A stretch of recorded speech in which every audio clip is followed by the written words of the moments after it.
Sunday ஸ்பெஷலாக பணியாரம் செய்யலாம் அப்படின்னு சாட்டர்டே மார்னிங்கே மாவு அரைச்சி வச்சுட்டேங்க.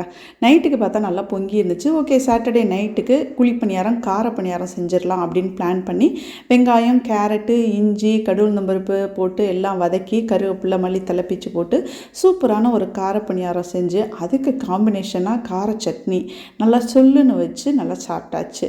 மறுநாள் காலையில் அந்த மாவில் கொஞ்சமாக வெல்லம் பாகு காய்ச்சி ஊற்றி ஏலக்காய் எல்லாம் போட்டுட்டு அதுக்கு இனிப்பு பணியாரம் செஞ்சாச்சு. அதுக்கு காம்பினேஷனாக தேங்காய் சட்னி. எங்கள் வீட்டில் எல்லாருக்கும் இனிப்பு பணியாரத்துக்கு தேங்காய் சட்னி தான் காம்பினேஷன் பிடிக்கும்.